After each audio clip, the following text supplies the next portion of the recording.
Tonight, with Republicans set to unite around their candidate, as many Democrats clamor to change theirs. President Biden isolating in Delaware, forced off the trail with a case of COVID.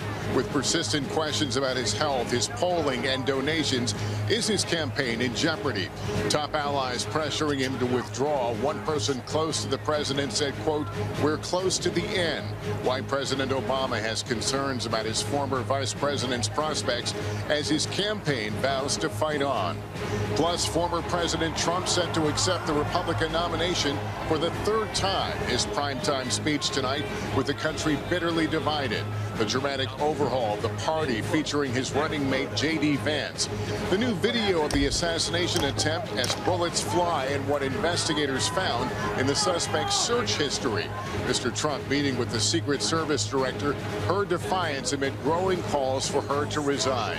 Our exclusive reporting why some communities are rethinking their sanctuary city policies and working with ICE. What the agency's director tells us. The big-name companies abandoning diversity goals after online backlash. What they're saying. This is NBC Nightly News. Reporting tonight from the Republican National Convention in Milwaukee. Here is Lester Holt. Good evening from Milwaukee, where the stage is literally set for Donald Trump tonight, who will formally accept his party's nomination here at the Republican National Convention and speak to the country 5 days after a gunman tried to kill him. This week, Republicans have rallied behind the former president in a strong show of unity.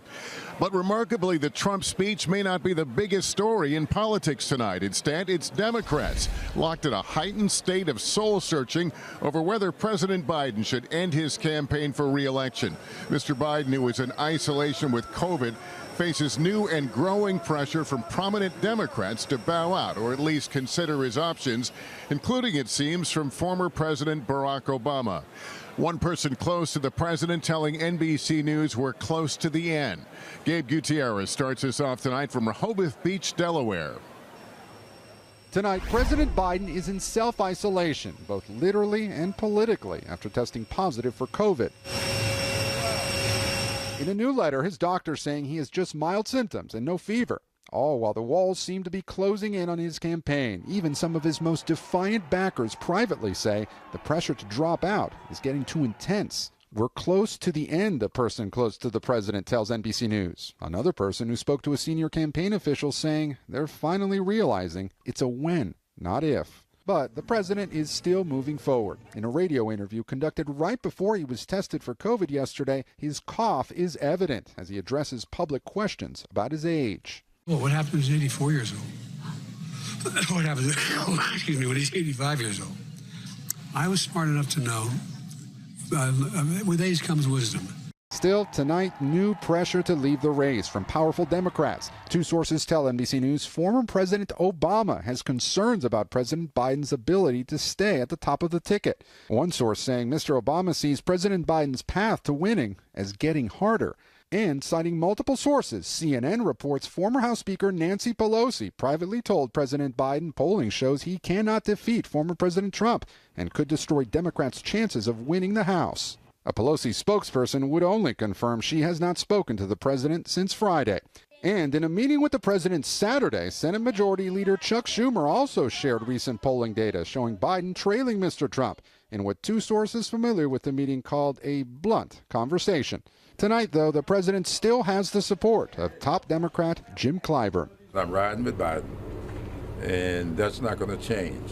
What would it take for me to change my mind? It would take him changing his. Publicly, the White House and campaign are aggressively pushing back against Democratic leaders, trying to push the president out. Obviously, our campaign disagrees about the path to victory not being there. Late today, a source close to the president telling NBC News in 2015, Obama, Pelosi, Schumer pushed Biden aside in favor of Hillary. They were wrong then, and they are wrong now. With her running mate sidelined, it is Vice President Harris on the trail, visiting battleground North Carolina and vowing to fight. Do we believe in the promise of America? And are we ready to fight for it? And when we fight, we win. And Gabe, there have been more troubling signs for the president regarding major donors. Tell us about that. Yes, Lester, a person with knowledge of the projections tells NBC News the Biden campaign now expects it will raise only 25% of the big donor money it had planned for in July. This person says the money has dried up. Lester? All right, Gabe Gutierrez, thank you. And here in Milwaukee, we will hear from former President Trump tonight accepting the nomination of what appears to be a unified Republican Party, 5 days after a gunman tried to assassinate him. Here's Hallie Jackson. Tonight, his party and his stage as former President Donald Trump prepares to accept the GOP nomination. I think you're going to hear something from Donald Trump tonight that maybe people aren't expecting.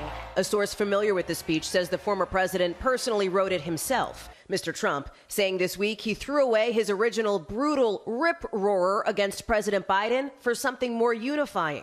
If that's what he delivers, it would be a departure from the defiance and grievance that have become hallmarks of his speeches. From his inauguration, this American carnage stops right here and stops right now. To his rallies. We are a nation in decline. We are a failing nation. But the former president's telling supporters he feels changed after surviving that assassination attempt. That was an amazing, horrible thing, amazing thing, and in many ways it changes your attitude, your viewpoint on life. NBC News has learned when Mr. Trump conducted his walkthrough on stage, he commented, while looking around, it's a lot safer inside, according to a source with direct knowledge. Do you notice a difference between Donald Trump pre-Saturday and Donald Trump now? Yeah, a little bit. I think it makes you reflect on everything. Anybody would. The picture of Mr. Trump from Saturday, fist raised, face bloodied, mouthing fight, embraced by attendees, printed on shirts at this stand near the arena where Elizabeth Hittos spent more than $400. I bought 8. I have lots of nieces and nephews who are big Trump supporters. A handful of delegates wearing fake ear bandages on the floor, and the crowd mirroring that raised fist during Donald Trump Jr.'s speech last night. That moment preceding Wednesday's headliner, the new Republican vice presidential nominee, Ohio Senator J.D. Vance. President Trump represents America's last best hope to restore what, if lost, may never be found again. A country where a working-class boy born far from the halls of power can stand on this stage as the next vice president of the United States of America. The 39-year-old, introduced by his wife, Usha, repeatedly name-dropping the Rust Belt states where the Trump campaign hopes he'll boost turnout, and highlighting his turbulent upbringing, raised in poverty. His mother struggled with addiction. I'm proud to say that tonight my mom is here. 10 years, clean and sober. I love you, Mom. Hallie, the Trump campaign is already zeroing in on what battleground states to hit coming out of this convention. Yeah, that's right, Lester. And the delegation that I'm in will give you a hint here. The key swing state of Michigan, that is where these two Republican running mates will make their first campaign appearance together on Saturday. Lester? Hallie, thank you. I'm joined by Kristen Welker, the moderator of Meet the Press. And Kristen, we are seeing a remarkable moment, or moments, playing out for both sides. We are, Lester. This is an incredible split screen. There's a real opportunity to retool Donald Trump's message with a speech he says will be unifying. But the question is, will voters who are skeptical of Trump give him a second look in the wake of the assassination attempt? A successful night could really set him up with momentum after this convention. Now, as for Democrats, this is just unprecedented. It seems increasingly likely President Biden will not be the Democratic nominee. Democrats I'm talking to say there is a growing air of inevitability that he'll drop out soon. One Democratic lawmaker telling me this is just a sad moment for the party, Lester. All right, Kristen Welker. Kristen, thanks very much. Join me, Kristen, and Savannah Guthrie for our coverage tonight from the RNC as former President Trump gives his highly anticipated speech. Our coverage begins at 9 Eastern Time. Well, 5 days after the attempted assassination of former President Trump, the head of the Secret Service is facing growing backlash and more calls for her to step down. Kelly O'Donnell has the latest. Amid a search for answers and growing calls for accountability after the Trump rally shooting, The director of the Secret Service, Kimberly Cheadle, met personally with former President Trump Tuesday, according to two sources with direct knowledge. Cheadle, a 30-year veteran with nearly 2 years as director, was swarmed at the RNC Wednesday night. Republican lawmakers unsatisfied. This is exactly what we were doing today. This on the was call. an assassination attempt. You owe the people answers. You owe President Trump answers. Demanding action, both Democrats. We have to look at what happened. I mean, we almost had a former president assassinated live on television. And Republicans. She needs to step down. This happened on her watch. But in a new statement, the Secret Service says its director has no intentions to step down and is fiercely committed to transparency. On social media, another angle of Saturday's gunfire, a puff visible near the crowd. And this view of when former President Trump was rushed off stage. A person on Wednesday's Hill briefing call says the FBI said gunman Thomas Crook's search history included images of Mr. Trump, President Biden, and dates for their events. While today, mourners gathered to honor the life of 50-year-old married father and former firefighter Corey Comparator, who was shot and killed in Saturday's attack. And Kelly, there are also calls in Washington for the director of the Secret Service to testify before Congress. That's right. Multiple congressional committees want to hear from the director. Cheadle was subpoenaed to appear Monday before House oversight, but there is a dispute over timing. Secret Service officials say she will testify soon when they can agree on a date. Lester? Kelly O'Donnell, thank you. When we return after online backlash, why iconic brands like John Deere are pulling back on diversity and inclusion goals. Right after this. We're back with a major culture shift for one of the nation's most iconic brands. Farming equipment maker John Deere now ending its policies promoting diversity and inclusion, and they are not alone. Christine Romans explains.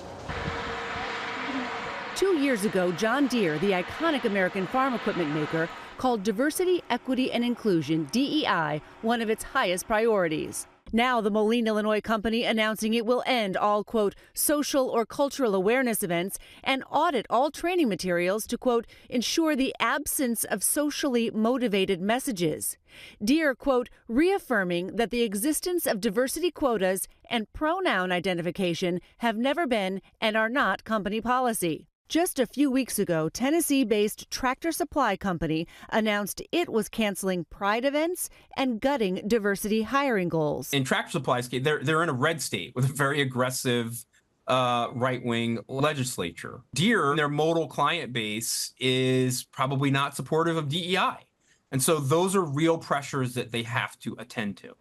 It comes a year after the Supreme Court ruling to end affirmative action in college admissions. Emboldened conservative activists now campaigning online against corporate DEI programs, pride events, and climate change efforts, waging war on what they call corporate woke, hoping to match the success of their boycott of Bud Light. I got some Bud Lights for us. Whose social media collaboration with a transgender influencer sparked conservative outrage online and hurt sales.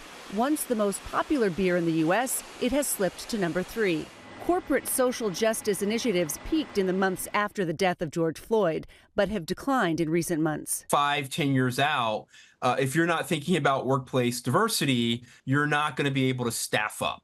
Companies now trying to balance culture war pressure with their business interests. Christine Romans, NBC News.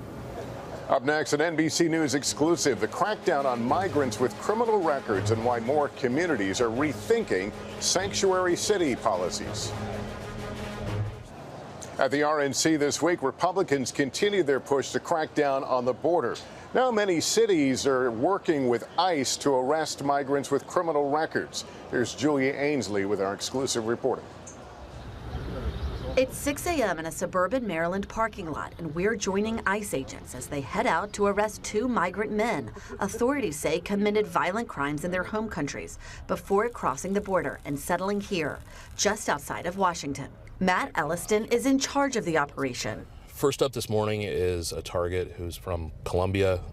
Taken into custody in broad daylight. So a man has just been arrested and put inside this car from this apartment building. We understand he's wanted for murder in Colombia, information that only became clear to U.S. authorities after he crossed the border. Why didn't Border Patrol know he was convicted when he crossed the border? At that point, the judicial system of Colombia hadn't entered any of that into their system of record. We're now on our way to the second arrest of the day. Nearly a dozen agents part of the operation. The man these officers are now taking into custody is wanted in El Salvador for attempted murder with a machete. NBC News has learned more cities and counties are also rethinking their sanctuary city policies. Last year, ICE was able to make 59% more arrests of those who committed crimes than they made the year before, thanks in part to what ICE says is improved cooperation with local officials. Do you think there's a shift in their thinking now? There is. Baltimore County was, previously not very cooperative. They had released, a few people that we were looking for, and now Baltimore County is working with us. Definitely heard from our community about public safety issues. Earl Stoddard is the top public safety official in progressive Montgomery County, Maryland, where these arrests were made. While not officially a sanctuary county, he says they have increased cooperation too. He says he now gives ICE 48 hours notice before undocumented felons are released after serving time for violent crimes committed here. That makes it easier for ICE to pick them up for possible deportation. What are you trying to prevent? What's the worst case scenario here? Well, obviously, we don't want a situation where we release someone and they go on to commit an even more serious or heinous crime. And so that's the thing that we're always concerned about.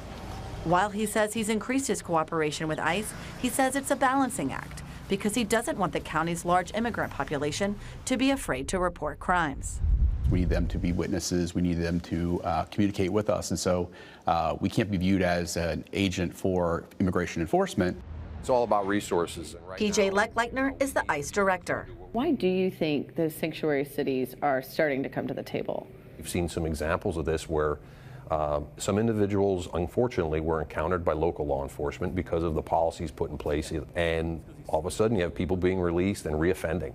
And we don't want that. With record high border crossings under the Biden administration, ICE caseloads are now way up, with 8 million expected by the end of the year, far outnumbering the number of officers.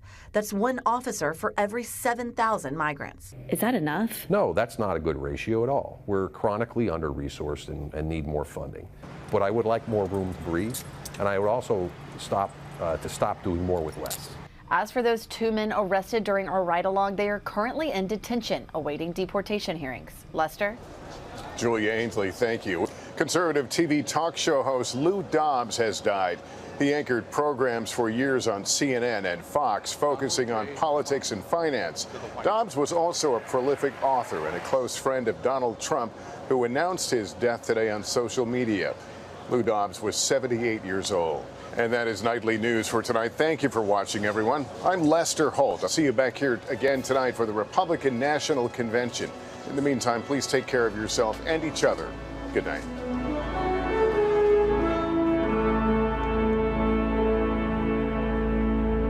Thanks for watching. Stay updated about breaking news and top stories on the NBC News app or follow us on social media.